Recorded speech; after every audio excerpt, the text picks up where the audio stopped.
We are live. Oh boy. Yeah. Friday at noon. Haven't, Second Friday in a row. haven't fully messed up yet. No, I'm just trying to make sure that things are as they should be. So, talk amongst yourselves. Does anybody remember that we're here Friday at noon?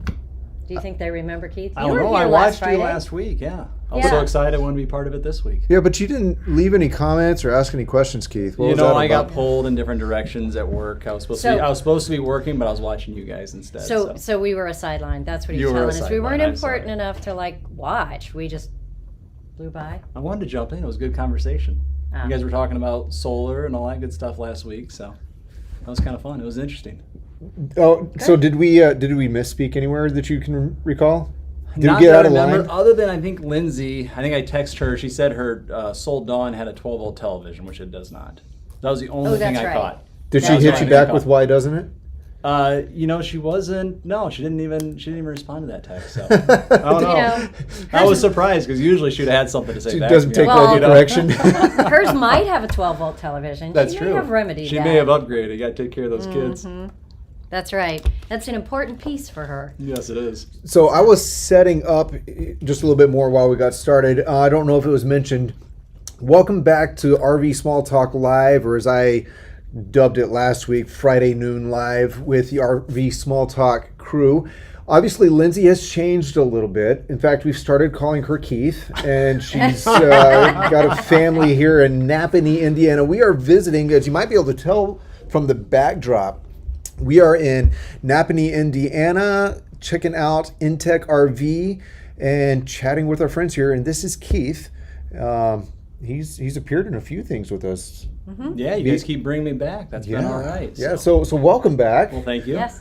And Lindsay, we miss you, by the way. Yeah. It's not the same without you. I'm not quite as lively or entertaining as Lindsay, so. So, I mean, other than that being a fact and true, if you by chance have questions for the podcast team or for Keith as an inTech rep here, or just questions in manufacturing in general, that's kind of where we're going to be focusing for this short live this week. So hit us up in the comments. I can't hear you when you talk to the screen, so hit us up in the comments wherever you're watching if you have a question. I thought only I did that. Nah, it's true. Does everybody talk to their screen? I do it all day long. Clint reminds me it can't hear me. Yep. It's not listening. But I actually pulled some questions that we heard this week, so we'll have those as well. Because what a cool opportunity to have Keith with us to get a manufacturer's perspective on some things. So we will use those questions to try to talk about, how it feels on the other side. Because for us, it is the other side. Yeah. Yeah, because we're not manufacturers. So anyway, hope it's interesting. Can we start just by you telling everybody what manufacturing is like right now? Here's what I know from my side is that there's not enough product out there to buy. Repairs are taking a really long time. It doesn't seem like there's a lot of new product. Everything is so different. I'm not sure people out there camping really see the breadth of it. So what's your life like right now? It's a unique set of challenges right now. I mean, everybody, whether it's a dealership level, I know you guys see it too, just with product not coming in or slow to receive stuff. So it definitely has its challenges. It's neat because there's so many new people getting into camping. So one thing we've really seen is just a lot of influx of new customers, new people jumping into the camping realm. So that's been kind of exciting to see. Mm-hmm. But so what I know that you have mentioned to me that you have a whole different set of problems when you walk in the door every day. Yes. Than you used to. Yes. So what does your day look like, and what blows into your office as the next big problem? Because this isn't business as usual. No, it's anywhere in the world right now. It's part shortages are the big thing right now. So people are hearing that. You go to your local car dealership and the car lots are empty. Everybody's fighting that shortage thing, and it's kind of a weird problem because we were all producing at these levels even back in January, but all of a sudden half the staff gets sick and now they can't get you parts and it backs up. So it's very odd, and you really can never quite guess what it's going to be. It just, you'll think you'll have it mastered. It's like, oh, okay, we're short dinettes this week. Now all of a sudden we got our dinettes and our cushions come in, and then it's some random electrical part. So it's hard to foresee. It's hard to guess. I mean, one thing you mentioned was even the switches in the breaker box. Yeah. Of all things. I know. It's just all, Yeah, you don't have breakers? And the smallest thing just completely shuts you down all of a sudden, So it's, But Home Depot has breakers. well, they do, but then it's, do they have the volume and the quantity that we need? They don't have like 200 breakers. They don't have 200 breakers, exactly. And then you have, here locally, you have in Elkhart County a lot of manufacturers. So if there is a way to switch a breaker, everybody's chasing for that So same part. everybody's going right? to Home Depot? Yes. Is it a fight to get to Home Depot first? A little bit, and then there's changing, like a square D breaker that you use at a house is different from the breaker that's in your RV. So you can change some of the components to work with stuff that's more readily available. And that's what we have to try and do is, be proactive as possible. So try and look forward and see what is that next thing that we're going to come up short on, and then try and, make those purchases ahead of time. But it's surprising how hard it is to guess that, because a lot of times you don't know you're going to be missing that part until the day that vendor, that supplier doesn't arrive with it. And then it's, like by the way, it's going to be another 4 weeks. The day it's supposed to be here, Yes. they say, sorry, our lead time got, extended. And it's not because, you don't fault people too much, because everybody's trying their best right now. They're seeing it on the stuff that they're buying to make their parts for us. So it's this kind of trickle down effect that hits us, and it's very, very challenging. So there's no real way to put your finger on the pulse, and I mean, it really is whatever I face today. That's the situation. It is, yep. And Dang. you kind of get used to it. It's we used to never have a shortage. Like when we try to make sure that we're very on top of, like, when a unit comes offline, it's going to be done. That dealer can count on it, that customer can count on it. Now we've had stuff that's sat here for a month at times, depending on the part. And it might be something little and simple, but at the same time, we really don't want to ship stuff that's not complete, because we want to make sure the dealer gets a completed unit, and we want to make sure that customer has a good experience and isn't fighting to find something that was, being shipped at a later date for their unit. So Is it fair to ask how many things are sitting just waiting on a component or two right now? we're probably about our highest point we've been. So we're not we don't make mass quantities like a lot of people, but we are probably around 75 units right now on the yard that can't ship. Now some of them are ready, but maybe they're shipping with another unit that has a part that's missing. Okay. So you may have a load of 4 units, 3 of them are ready to go, one of them's missing a part, and it holds up the whole thing. So if you bought a trailer and you're waiting on it, your trailer may be finished, but the one next to it that has to ship together isn't? Yes. Yeah. So, okay, how many do you build in a month?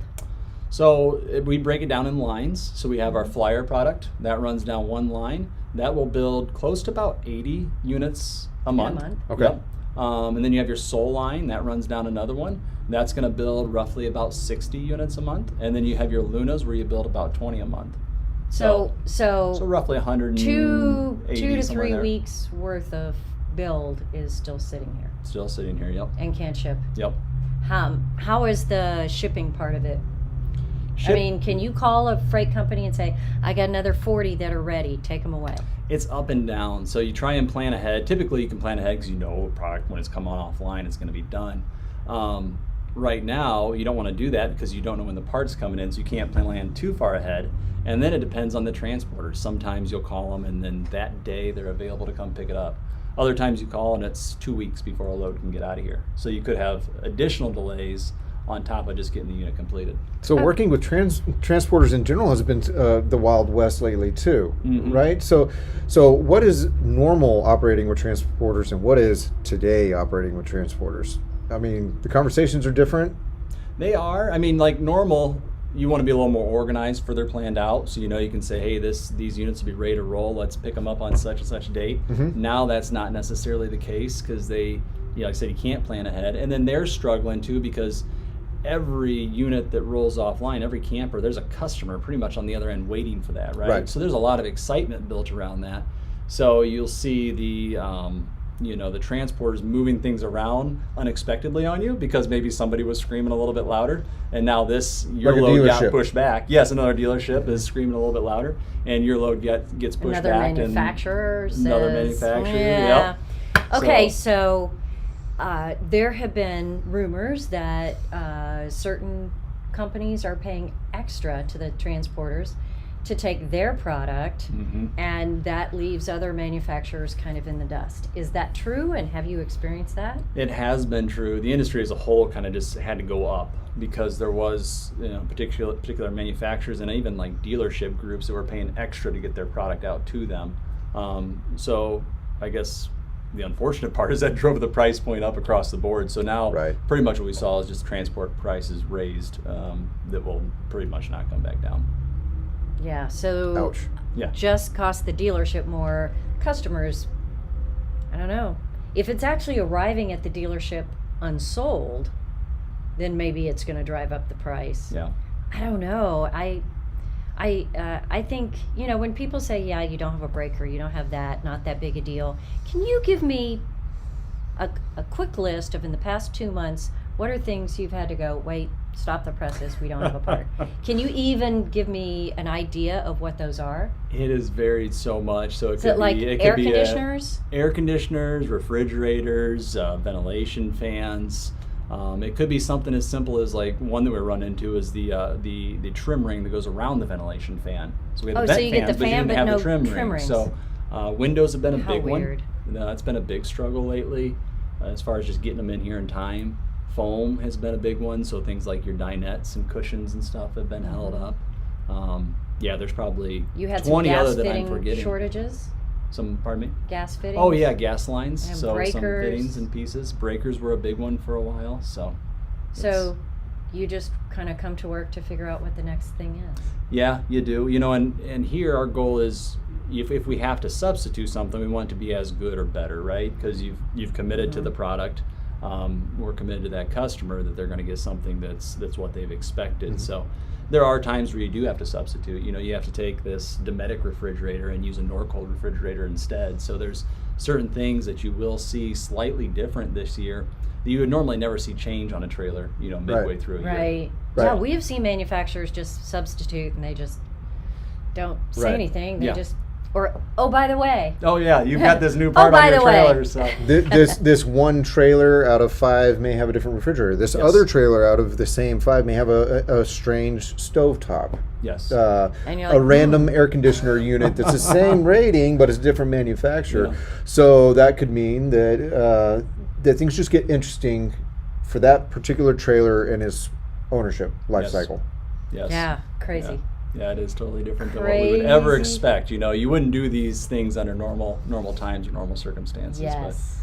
But I think as a world, we've gotten used to this year just being a little bit on the crazy end.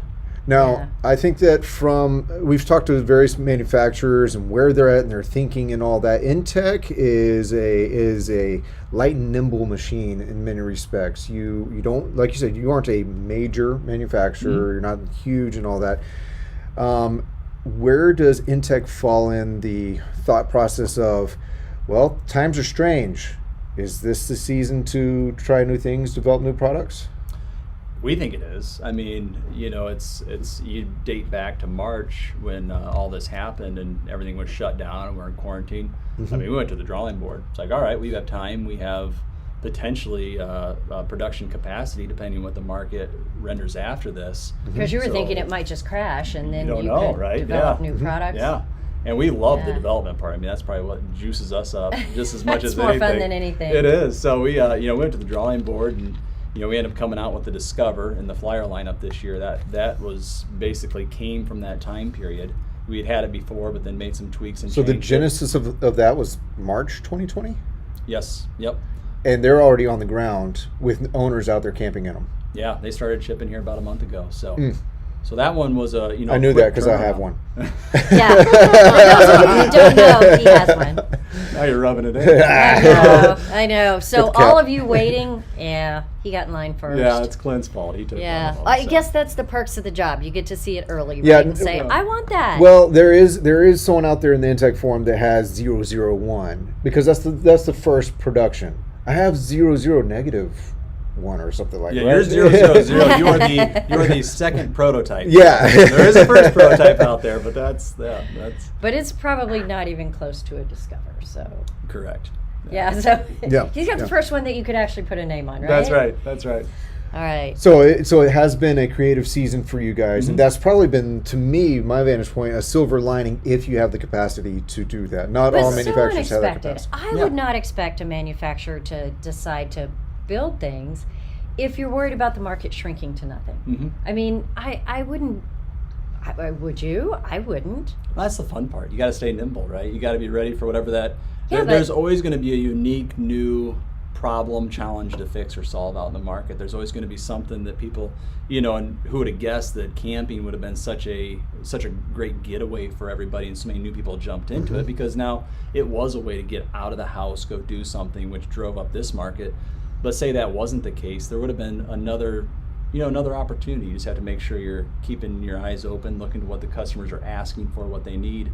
And we have products that are in our back pocket that people won't see now probably for a couple of years, just because of capacity and growing and having space to do it. But now we're ready for those next steps. So how long were you in that let's think of some new things stage? I mean, was it a week, 2 weeks, a month? It was like a heavy week of, basically you're in a shutdown time period. So a handful of us getting together, just kind of brainstorming, getting creative, talking to dealers. Wait. So you created more than one product in a week? Or dreamed it up? We and had kind concepts made of more than one product in a week, yes. How many? 1, 2, 5, 10? Uh, Bigger than a bread box? yeah, so they evolved a little bit. That's the fun thing about prototyping is, it evolves. You start in a spot, and then all of a sudden you're like, you see 3 other things you can do with that, right? 3 other products you can make. And Are you napkin sketchers, or do you pull out, break out the Are Play-Doh? you whiteboarders? I'm thinking Play-Doh. I can see all the different colors. Play-Doh's a good idea. We haven't tried that one yet. haven't Yeah, tried we're a it little yet. more napkin sketching there for all that stuff. But yeah, so it's fun. It just it comes up with some new stuff. And like I said, we got products now that will be brand new lines even that people haven't seen. That it will be a while before they see them, but there'll be something coming from inTech as space becomes available to us. So Yeah, Okay. we met one of your engineers today, early on when we showed up today. And is he and is his team, are they the kind of people who go home after working here all day and they got some project in the garage and they're welding together their own rigs? So you met Tom, who's our lead engineer, right? So he has a old Firebird that he's completely restoring in his garage right now, torn down to nothing, repainted the frame, brand new everything. So, Right up your alley. Oh yeah.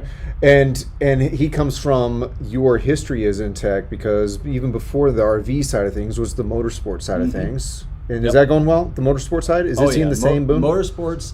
They haven't seen the same boom. You don't have the level of people trying to jump into motorsports right now like what you do have people jumping into camping. Okay. But yes, that division for us has been at capacity, booked out for months and months at a time, waiting for trailers, probably for the past 4 years, 3-4 years. And even before that was your fiber optic laying trailers. Yes, correct. So we started with fiber optics. So if you want history of inTech here, back in 2010, we started with fiber optic splicing trailers. And then probably within a year, I wasn't here during these days, but probably within a year of that time, they jumped over and started making motorsport trailers. And that was what inTech was really up until 2017 when the Flyer started to come out. So a majority of our history has been in the high-end, all aluminum motorsport trailer range. Wow. That is not a very long time. No, it's not.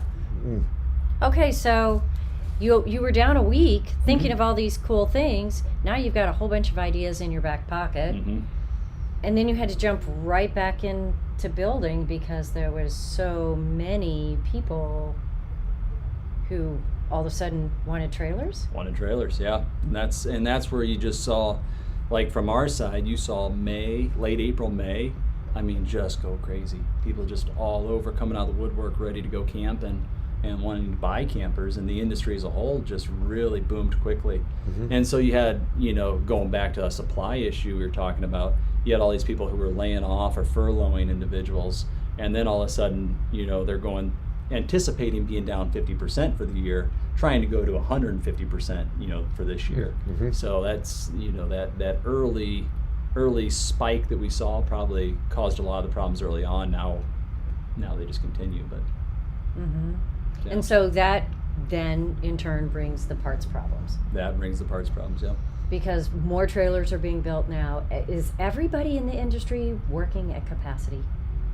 I think so. I mean, we're kind of in our inTech bubble here, so we don't hear about what everybody else is doing all the time, but it seems like pretty much all the manufacturers are going at full capacity. A lot of them are pushing a lot of overtime hours, trying to catch back up from the time that was lost earlier in the year, and then trying to meet, the time frames they've said that they'd have product rolling out the door. So it's been interesting. Now, we've talked many times about the difficulty getting certain components. You don't know when they're going to arrive. Has there been a human power part of the troubles? Like, you have to deal with spacing and manpower, and maybe you have to do different shift work different ways, or maybe even just finding enough bodies to handle the influx of the need to build. Yeah.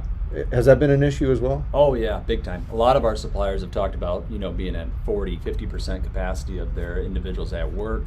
So in the early times when they did lay off or they did furlough, perhaps they went and they found work elsewhere, and then when they started ramping back up, they didn't have that entire workforce. And then you are still fighting, COVID. So you got it, all of a sudden you get a group of people that get sick at a facility, and if it's enough, they're saying, all right, we're going to close down for a bit and make sure everybody's healthy and bring people back in. Well, then all of a sudden you've lost a week or 2 weeks of their production. So there's that aspect of it too. So how do you fix that? What do you That's a great do? question. Can you help us with that? Yeah, I wish I could. I don't know. But what do you do? That division is down. How do you build a trailer? Well, and that's where you'll see the other parts come into play. So, like I said, for example, if it's a refrigerator, maybe you switch refrigerators, or if there's an exhaust fan that's missing, maybe you have to switch brands of exhaust fans for a while just to be able to keep producing product. So that's one way you do it. You also try and have a little higher inventory than what you normally would this time, when you're manufacturing. Typically, you don't want to have a lot of stuff sitting around inside your facility. Space is an issue. Now you've got to maybe have extra storage areas where you're stockpiling, maybe a couple extra weeks worth of orders to have some backup. So what do you do when somebody on your manufacturing line gets test positive? What do you do? Put them out to pasture. Fairly fortunate, yeah. Fairly fortunate. Bye-bye. It's See ya. like if somebody's sick, obviously even if they haven't been tested yet, you're telling them stay home. So you have way more people sick and out than you normally do. The way we build in our style of construction, as people learn about inTech, it's hard to put more than 1 or 2 people on a unit the way we do our process. So it does keep very people, different. It keeps people spread out too. So we haven't had as much of the spread issues going on here, which has helped. So you just take everybody in that corner and say, all right, y'all go. You guys chill. go stay home for a little bit. Let's make sure we're healthy, and then we'll get back at it. So Good. your teams that work on different lines, say a flyer line or a soul line, or if let's say a pair, because you're saying it's typically 1 or 2 people working a section, if a pair needs to quarantine at home and get tested and all that, they're out for a few days or 2 weeks or what have you. How well do the other people on that particular line know it? Can they fill in? Can they pull it? We try to know it through and through. Never have a job that multiple people can't do. Okay. So you have guys that are versed in a lot of different areas on the line that can jump around. But also with us having these different divisions like a motorsports, a fiber, an RV, you see influx in orders in one, maybe a drop in another area at times. So as a company, we try to be pretty nimble to where our employees can move around in different spots in the company. They can fill in where they're needed to, and it also gives us getting more into company stuff, but trying to protect and make sure our employees always have a place to come to. Even if something did slow down in one division, there's another division that maybe is picking up that they can plug into. So we cross-train quite a bit. Yeah. We cross-train That makes quite a sense. bit. Yep. Okay. Are there any questions out there? I know that we're just yammering away, but if you have questions for us, go ahead and hit us up in the comments section. I believe I'm connected. I see something from Colette Wong. So Hi, Colette. I think that if you have a question or remark or something like that for us or for Keith, I think I can see it. So leave us a comment or question. We only have a few minutes left before this live stream ends. So. And I've got one more thing I want to cover while we have a manufacturer here, because I want to get their take on this. Your take on this, not their. I mean, I realize you're only one person, but because you see a different side. We talk to a lot of customers who have trailers now, who are thinking on changing, or somebody who's always had their eye on a trailer. maybe it's one of your Soul Horizons or something like that. And we hear them say, you know what, I think I'm going to wait till next year. Because all these people buying trailers right now, there'll be a lot of trade-ins next year with people changing units, or because so many new people have jumped in, they'll figure out it's not for them and they'll sell it next year once COVID has gone away. I don't know. And so people are like hanging back, waiting to buy the good deal for the used one next year. What do you think's going to happen there? Man, that one takes the crystal ball, to really say where that market's going to go. If I had to look at it, I would say you're probably going to see prices go up on product, even as the market maybe softens up a little bit, because naturally one thing that happens, all the way down the pipeline is supply gets hard to come by. Starting at the supplier level, we've already seen it. Those prices start going up. So that keeps funneling down. So I think the used market, while you may see more stuff shoot out onto the used market, just naturally, if you have more new people jumping into it, you are going to have, a percentage that maybe do not stay with camping. I think the used market values will be really strong, because I believe it'll take a long time to come back and have inventory on dealers' lots.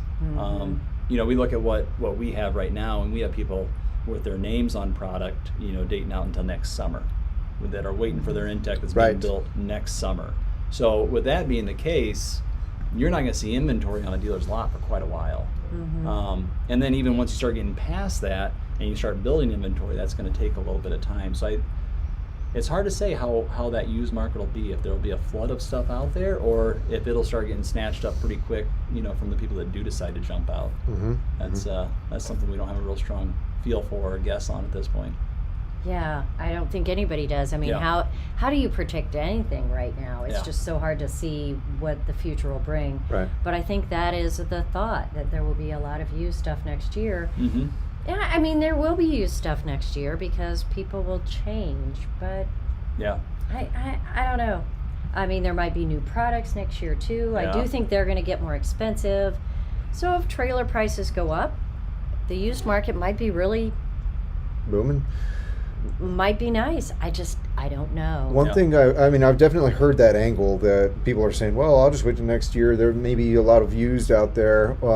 But one thing that I just started kind of thinking is, we do have a lot of people who are maybe finding their love for this, but the trouble that may push them out is maybe we haven't seen a growth in the places they can go. There's not as much opportunity because the state parks and national parks are maybe at capacity or can't operate at capacity for some time. Private campgrounds are available, not available, and we've heard stories of it being difficult to even open new campgrounds or RV parks, which, political stuff, it happens. But I wonder if that would be a component that we're also fighting. Not so much that people want to get out of this new RVing lifestyle that they have jumped into. Maybe they do really want to do this. They do really love it. But maybe it's the opportunities aren't out there because they just aren't. Well, as an industry, I think we've been looking at that for maybe the past 5 years, noticing this potential shortage, or the beginning of a shortage of places to camp, just because of the number of people that are doing camping, jumping into the camping realm, enjoying that lifestyle. I think you're definitely right. That is part of the problem. Where do you take this new trailer? Yeah. I don't know. That's a fun new trailer. Where do I camp? I get that too, but on the flip side, the boondocking and the camping in open areas has become really very standard in the industry. So there are choices out there for people who want to make them. And if you're not a true camper and you got into it because traveling otherwise was hard, it becomes more of a traveling event more than a camping event. So I don't think all is quite as dismal as maybe we make it out to be, but certainly something that we need to improve on. And I think that the COVID concern is going to be there through this next summer. I don't think it's going to be gone by May and all bets are off and let's all go on a cruise together. I don't think we're going to be there. So that gives us one more season of people wanting their trailers. The industry's not going to catch up that quick. Mm-hmm. So I think we're at least a year to a year and a half away before we start seeing some of those trade-ins. Yeah. And before the market loosens up a little bit. By then, be new products, price changes. I mean, a lot can change in a year and a half, Yeah. right? Yeah. Hey, Yeah, Steve. it's really hard to say what that looks like this far out. I don't know. A So- lot can change. Steve Delgado, our friend from the Texas Tiny Trailer Uh-huh. Rally. inTech will be our next camper. All right. all right. Good Thanks, choice. Steve. Good choice. We agree. Yep. He's also a Southwest Texas Bobcat. You just got to put that in. Oh my gosh, just got to put that in there. What's your inTech of choice, Steve, if you're still out there? Yeah, which inTech do you like? Yeah. So was he looking at your Discover then at the No, at the I bet camp it's a out? Horizon. That's my I bet. bet it. Okay. I bet it'd be Horizon. Yeah, because they love their. It's okay to say it. I think they're in a new camp tab, 320. Okay. Yeah. And they Yep. have. Go Cats! Yes, sir. A Horizon. Horizon. Yeah, he says I Horizon. win. Yep. Absolutely. Yeah, Libby wants a Horizon. Yeah. So amazing. Keep your eyes peeled, Steve. I'm Oh, just saying, gosh. keep your eyes peeled. All right. Pay well, attention to us for another week or two. He does. He's always with us. We- Thank you, we Steve. may have a We thing. Appreciate it. what do you mean? Really suspense. What is We this? are a thing, right? You know, we may be a thing, The- but the- pay attention to said thing. the crazy continues, and we thank you for hanging with us all these years. We love you guys. So, all right.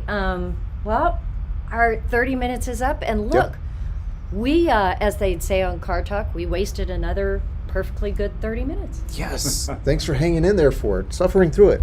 Yeah. So thanks for joining us, you guys. If you're watching this after the fact, be sure to reach out any place that you want to. You can find us at rvsmalltalk.com, on the community Facebook page. Right? YouTube. YouTube. You can find us anywhere. Princess Craft RV. Just ask a question. We'll talk about it maybe next week. And I'm going to put Keith's personal cell phone number on the screen here in a second. There we go. Maybe next time, okay? Okay, all right. All right. Well, thank you, Keith, for joining us. I hope it gave you a little bit of insight into what it's like to be a manufacturer right now. It's a challenge for sure. So thanks for chatting with us. Oh, you bet, guys. Thanks for having me on. All right. All right. See you See next ya. week. Bye. Bye.